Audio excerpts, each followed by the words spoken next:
एक बार पुनः स्वागत आपका अपने YouTube चैनल है डीटी बायोलॉजी पॉइंट पर। तो हम पढ़ रहे थे भी आनुवंशिकता के नियमों के बारे में। तो पिछले लेक्चर में हमने पढ़ा भी आनुवंशिकता के तीनों नियम कंप्लीट कर लिए थे हमने। उसके बाद अंत में थोड़ा सा हमने ये पढ़ा था भी कि आनुवंशिकता के जो विचलन होते हैं या अपवाद होते हैं वो कौन कौन से होते हैं। उस टाइम हमने 3 अपवाद के बारे में पढ़ा था भी। आनुवंशिकता के नियम के जो विचलन या अपवाद है वो कौन कौन से हैं भी। आनुवंशिकता के नियमों के विचलन या अपवाद वो है भी 3। मुख्य रूप से कितने हैं? 3। कौन कौन से? एक तो भी अपूर्ण प्रभाविता, जिसको इंग्लिश में बोलते हैं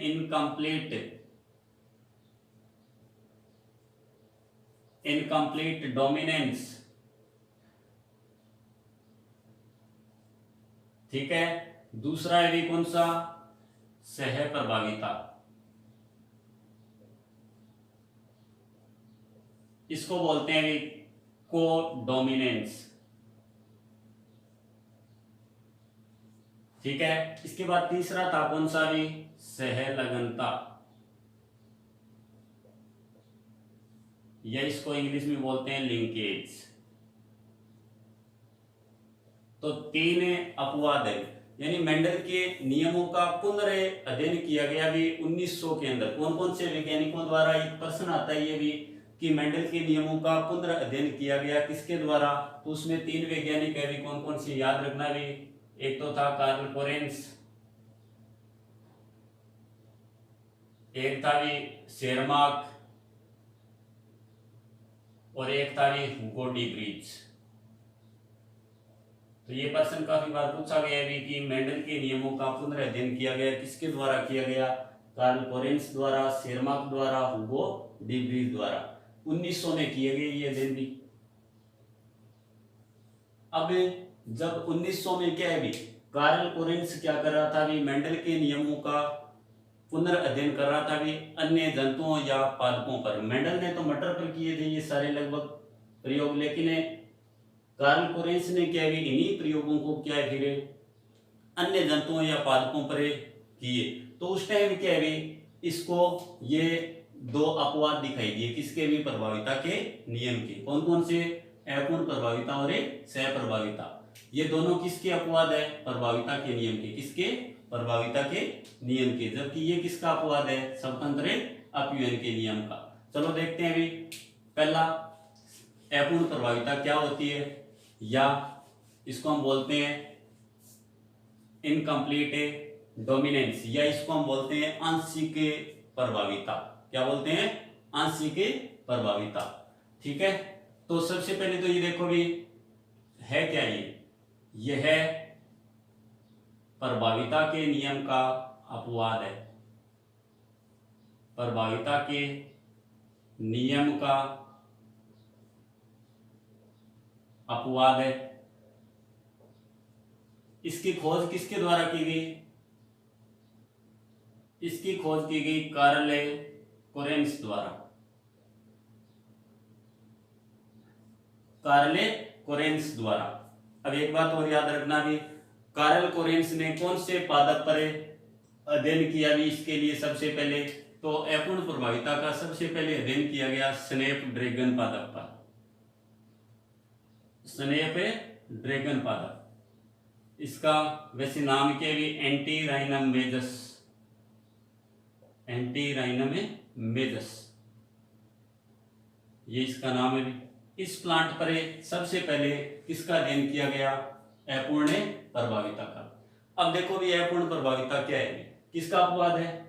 प्रभाविता के नियम का। अब अपवाद क्यों है भी? क्योंकि यह प्रभाविता के नियम का पालन नहीं करती।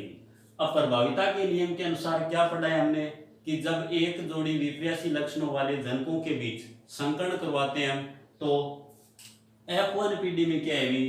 एक लक्षण तो क्या होगा? प्रकट होगा, जो प्रभावी कहलाता है, जबकि दूसरा क्या है जो प्रकट नहीं होता है वो क्या कहलाता है? अप्रभावी। क्या कहलाता है? अप्रभावी। लेकिन जब कार्ल कोरेंस से किस पर प्रयोग कर रहा था? स्नैपड्रैगन या एक और है प्लांट जिसका नाम है मिराबिलिस जालापा। क्या है? मिराबिलिस जालापा प्लांट है ये, जालापा। इसका नाम क्या है वैसे? इसका नाम है भी गुलअब्बास, गुलाबास। ठीक है, इसको 4 क्लॉक प्लांट बोलते हैं, 4 क्लॉक प्लांट। तो जब कार्ल कोरेन से इन पर प्रभाविता या फिर एक संकर संकरण का प्रयोग कर रहा था, उस टाइम के भी इसको क्या दिखाई दिया कि इसमें प्रभाविता के नियम का पालन नहीं होता है, यानी F1PD में कोई भी लक्षण अपना प्रभाव प्रकटे नहीं कर रहा है। ठीक है, तो इसकी परिभाषा क्या होगी? जब एक जोड़ी विपर्यासी लक्षणों वाले जनकों के बीच संकरण करवाया जाता है तो F1PD में कोई भी लक्षण अपना पूर्ण प्रभाव प्रकटे नहीं कर पाता, यानी दोनों ही क्या होते हैं? अपूर्ण प्रभावी। क्या होते हैं? अपूर्ण प्रभावी। यानी मान के चलते हैं भी कि एक जोड़ी विपर्यासी लक्षण है कि जनक है, दोनों के बीच हम संकरण करवा रहे हैं भी, तो दोनों में से कोई भी लक्षण अपना प्रभाव प्रकटे नहीं कर रहा है। इसी के कारण क्या है? उनके बीच की या उनकी मध्यवर्ती स्पीसीज प्राप्त होती है, उनके बीच की या मध्यवर्ती स्पीसीज प्राप्त होती है। वो किसके कारण होती है? किसके कारण होती है? जनकीय जीनों के अपूर्ण प्रभावी होने के कारण। किसके कारण? जनकीय जीनों के अपूर्ण प्रभावी होने के कारण F1PD में कोई भी लक्षण अपना पूर्ण प्रभाव प्रकटे नहीं कर पाता, और इसी का परिणाम क्या होता है? F1PD में क्या है भी दोनों के बीच की मध्यवर्ती स्पीसीज प्राप्त होती है या नए प्लांट प्राप्त हो जाते हैं। ठीक है, तो उदाहरण के द्वारा या परिभाषा लिखते हैं। यहां पे देखो परिभाषा, डेफिनेशन क्या होगी इसकी? जब एक जोड़ी विपर्यासी लक्षणों, एक जोड़ी विपर्यासी लक्षणों वाले जनकों के बीच संकरण करवाया जाता है तो F1PD में कोई भी लक्षण अपना पूर्ण प्रभाव प्रकट नहीं कर पाते।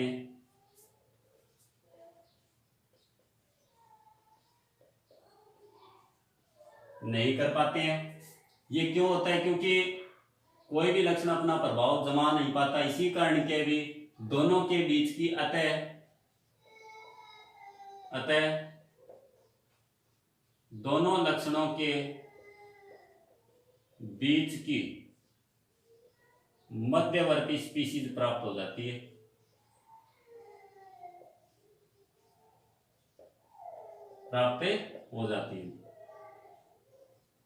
ठीक है, उदाहरण के द्वारा हम समझें तो हम कर रहे हैं मिराबिलिस जालापा का कर लो या फिर स्नैपड्रैगन का। यानी जो कार्ल कोरेंस था उसने मिराबिलिस जालापा के पुष्पों के रंग की वंशागति देखी थी। इसी प्रकार जो कार्ल कोरेंस था इसी ने क्या स्नैपड्रैगन पादप के पुष्पों की रंग की वंशागति के अलावा पत्ती की आकृति का अध्ययन किया था। ठीक है, तो हम देखते हैं भी उदाहरण, यानी हम उदाहरण की बात करें तो इसके 2 उदाहरण मैंने भी मिराबिलिस जालापा के पुष्पों के रंग की वंशागति, जालापा के पुष्पों की रंग की वंशागति,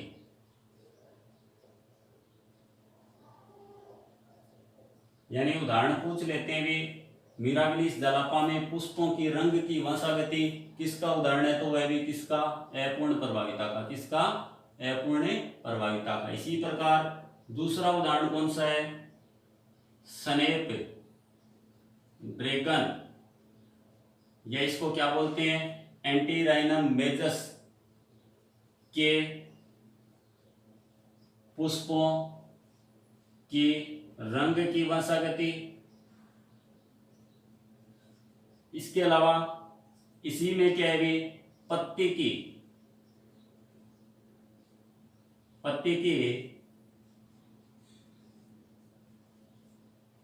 आकृति की वंशागति, ये भी किसका उदाहरण है? अपूर्ण प्रभाविता का। तो इनमें से कोई भी उदाहरण आप कर सकते। इसी प्रकार एक है भी जंतुओं में क्या है, अंडुलेशियन मुर्गा है, उसके पंखों की रंग की वंशागति, मुर्गे में पंख है, पंखों के रंग की वंशागति, ये भी किसका उदाहरण है? अपूर्ण प्रभाविता का। ठीक है, तो 3 उदाहरण याद रखना भी। एक तो मिराबिलिस जलापा में पुष्पों की रंग की वंशागति है, वहां पे प्रभाविता का नियम लागू नहीं होता, वहां पे क्या लागू होता है? अपूर्ण प्रभाविता। इसी प्रकार स्नैपड्रैगन के पुष्पों की रंग की वंशागति, इसमें भी प्रभाविता के नियम का पालन नहीं होता है भी। ठीक है, तो ये 3 उदाहरण है, याद रख लेना भी। इसी प्रकार हम देखें भी, इसको उदाहरण के द्वारा समझें। तो देखो हम कर रहे हैं भी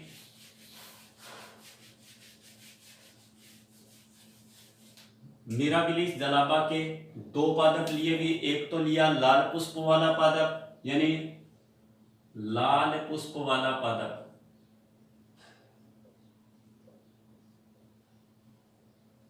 ठीक है, और दूसरा लिया सफेद पुष्प वाला पादप।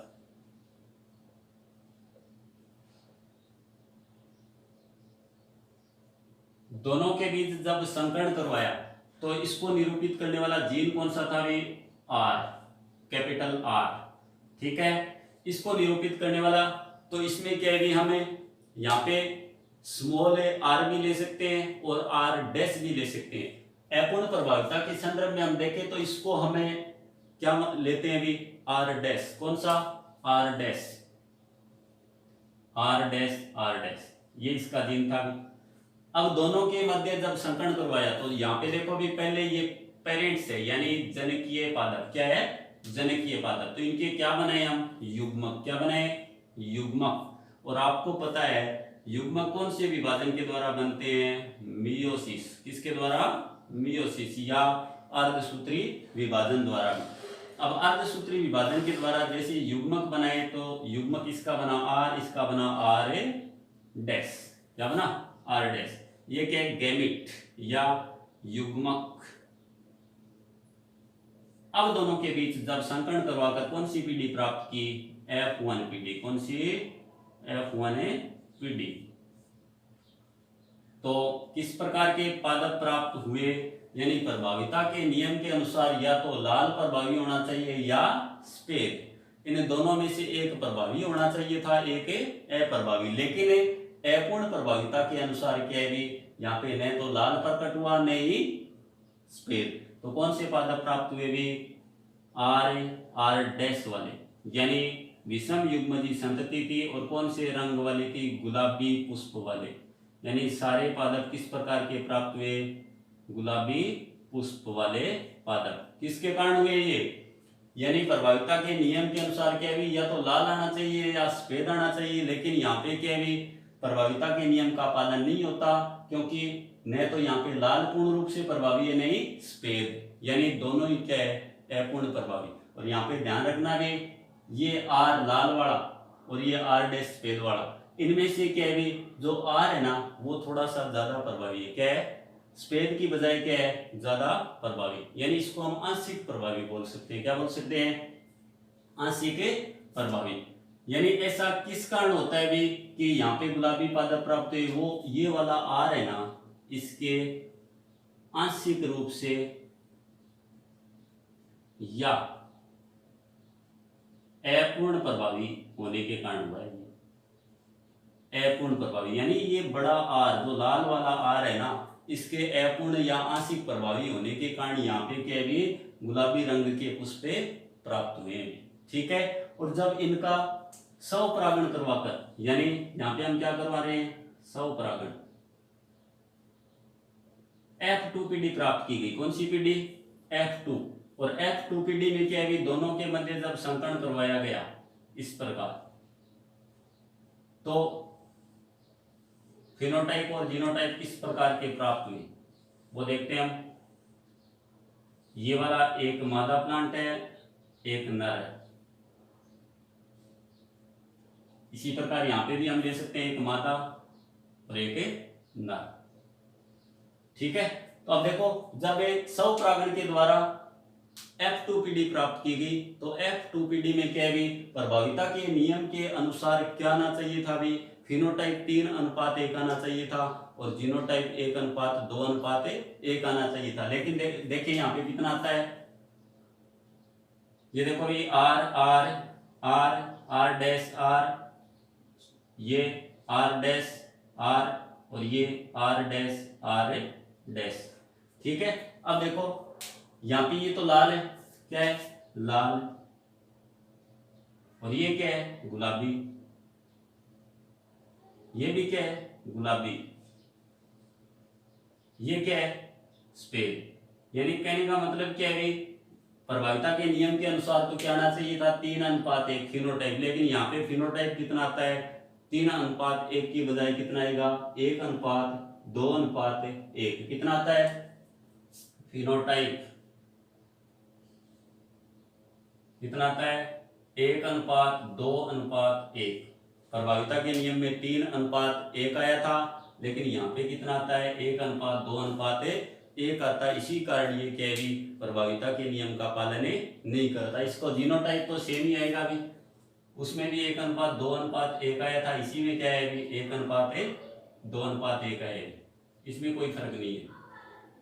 लेकिन अपूर्ण प्रभावी, यानी एक बात ये ध्यान रखना भी जो आर्जिन है ना लाल वाला, ये आंशिक रूप से या अपूर्ण प्रभावी होने के कारण क्या है ये गुलाबी रंग वाले पुष्प यहाँ पे प्राप्त हुए भी। प्रश्न आता है ये कौन से जीन के अपूर्ण या आंशिक प्रभावी होने के कारण अपूर्ण प्रभाविता में F1PD में मध्यवर्ती स्पीशीज प्राप्त होती है, तो वहां पे आपको करना है जो आर जीन, यहाँ पे आर या लाल वाला जीन है वो क्या है आंशिक रूप से या अपूर्ण प्रभावी। अगर सीधा पूछ ले तो एक जीन के आंशिक प्रभावी या अपूर्ण प्रभावी होने के कारण क्या भी ये मध्यवर्ती स्पीशीज किसमें प्राप्त होती है अपूर्ण प्रभाविता। ठीक है, तो ये तो उदाहरण हुआ भी मिराबिलिस जलापा का। ठीक है, आया समझ में। अब देखेंगे आगे एक उदाहरण हम लेते हैं स्नैपड्रैगन का, उसमें तो सीधा ही बता देता हूं मैं आपको। स्नैपड्रैगन में क्या किया भी, एक तो सेम यही किया था भी, लाल पुष्प वाले पादप का संकरण करवाया था सफेद पुष्प वाले के साथ, वही सेम ही आया था भी, गुलाबी पुष्प वाले पादप प्राप्त हुए थे और अंत में फिनोटाइप F2PD में 1:2:1 प्राप्त हुआ था। लेकिन एक करवाया था भी स्नैपड्रैगन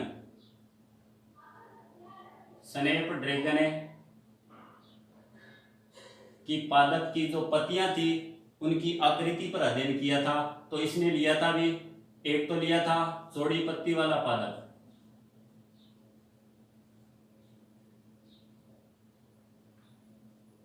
और एक लिया था कौन सा एक लिया संकरी पत्ती वाला पादप।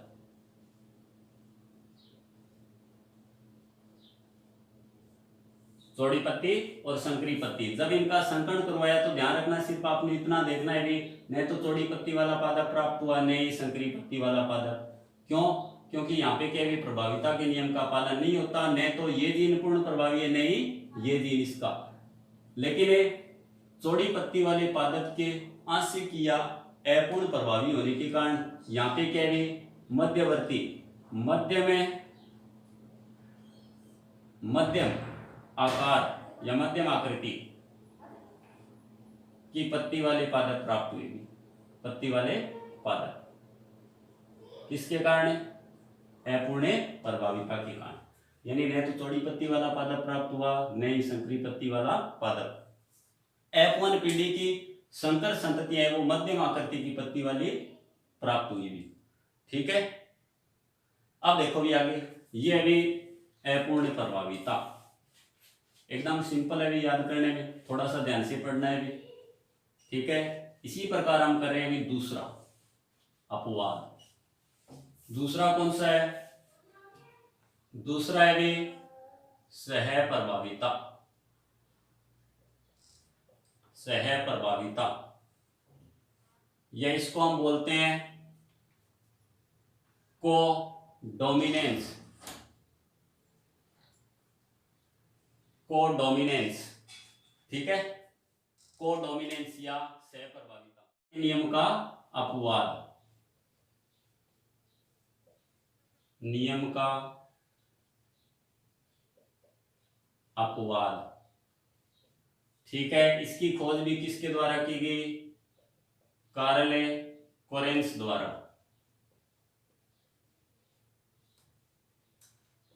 कार्ल कोरेंस द्वारा, ठीक है। अब सह प्रभाविता क्या होती है भी? ये भी प्रभाविता के नियम का अपवाद है। वही बात है भी, प्रभाविता के नियम में बार बार हम पढ़ रहे हैं भी कि एक जीन F1PD में प्रभावी होता है, दूसरा अप्रभावी। लेकिन इसके अनुसार क्या है भी, जब एक जोड़ी विपर्यासी लक्षणों वाले जनकों के बीच संकरण करवाया जाता है तो F1PD में कोई भी लक्षण अकेला प्रकट नहीं होता है। कोई भी लक्षण अकेला प्रकट नहीं होता, यानी एक लक्षण प्रभावी नहीं होता है। वहां पे क्या है, दोनों लक्षण है वो साथ साथ क्या होते हैं, प्रकट या प्रभावी होते हैं। तो इसकी परिभाषा हम देखें तो क्या होती है, देखो भी, जब एक जोड़ी विपर्यासी लक्षणों वाले जनकों के बीच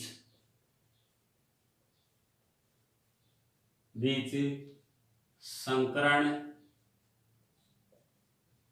करवाया जाता है तो F1PD में कोई भी लक्षण अकेला प्रभावी नहीं होता है।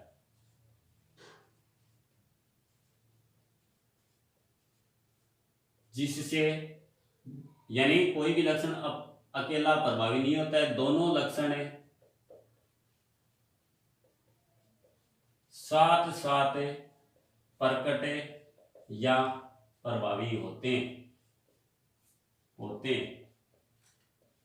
इस क्रिया को क्या कहते हैं, सह प्रभाविता। जब एक जोड़ी विपर्यासी लक्षणों वाले जनकों के बीच हम क्या करवाते हैं, संकरण, तो उस टाइम क्या है, कोई भी लक्षण अपना पूर्ण प्रभाव प्रकट नहीं कर पाए, दोनों लक्षण क्या है, साथ साथ प्रकट हो जाए। क्या हो जाए, साथ साथ प्रकट हो जाए, तो उस क्रिया को हम क्या कहेंगे, सह प्रभाविता। और इसमें जो प्रजाति प्राप्त होती है उसको हम बोलते हैं रेओन प्रजाति। क्या बोलते हैं, रेओन।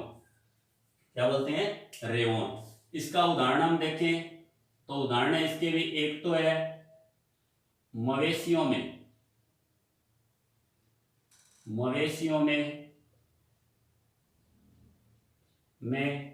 त्वचा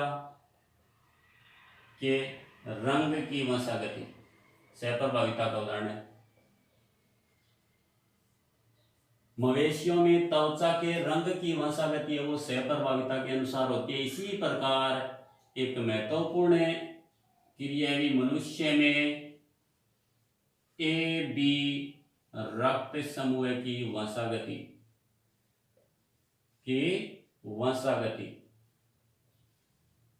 किसके अनुसार होती है, सह प्रभाविता के अनुसार। यानी मनुष्य में 4 प्रकार के रक्त समूह होते हैं, एक A होता है, एक B होता है, एक AB होता है और एक O होता है।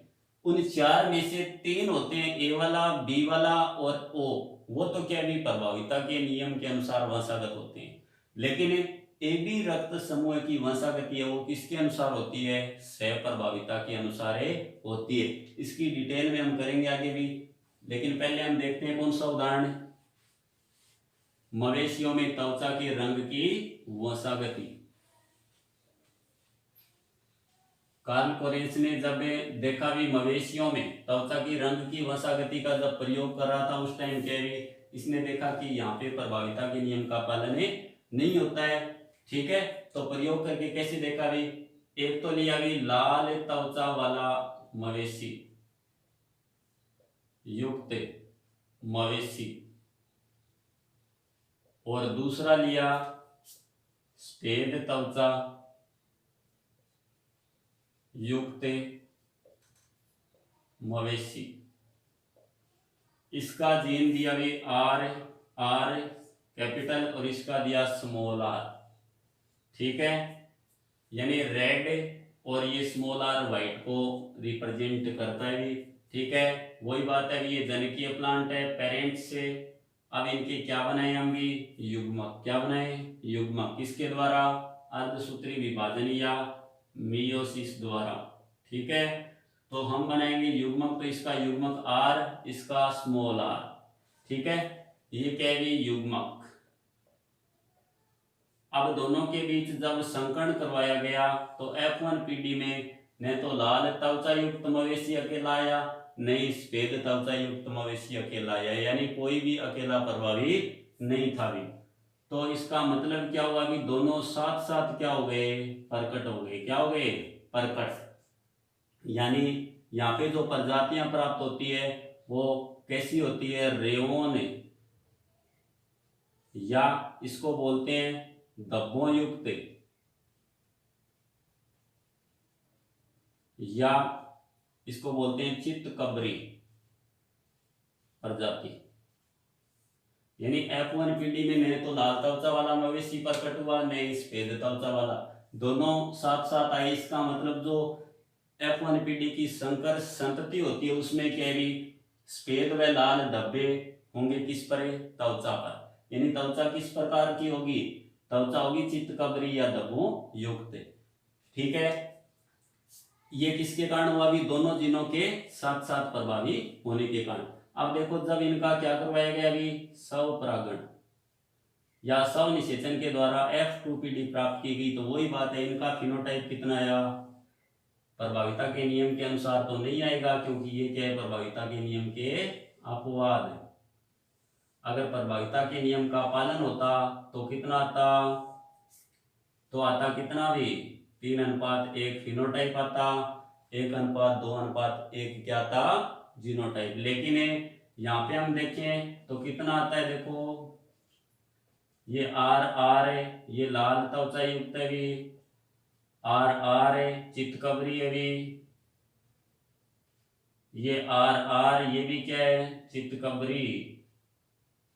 इसी प्रकार हम देखें तो आर आर, ये क्या है, सफेद। यानी वही सेम भी है, पूर्ण प्रभाविता वाला।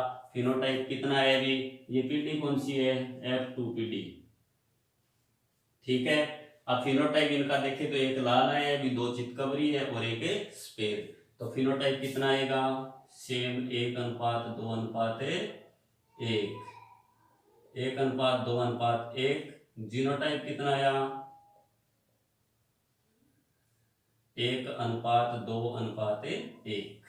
ये प्रभाविता के नियम के थोड़ा हटके है, क्योंकि ये अपवाद है, अपवाद में सेम तो आएगा नहीं। अगर सेम आता तो अपवाद थोड़ी होता भी। यानी अगर यहाँ पे 3:1 आ जाता तो प्रभाविता के नियम के अनुसार होता वो तो। ठीक है, लेकिन यहाँ पे क्या है भी, प्रभाविता के नियम का पालन नहीं होता, इस कारण क्या है भी फिनोटाइप 1:2:1 आए। ठीक है, चलो ये भी पहला उदाहरण किसका भी, सहप्रभाविता का। उसके बाद हम करेंगे भी कौन सा, मानव में AB रक्त समूह की वंशागति वाला, वो हम करेंगे आगे वाले लेक्चर में। यानी कौन सा करेंगे आगे वाले में, मानव में रक्त समूह की वंशागति। कौन सी रक्त समूह की, AB की। यानी AB रक्त समूह की वंशागति है वो किसके अनुसार होती है, सहप्रभाविता के अनुसार। ठीक है, वो करेंगे आगे वाले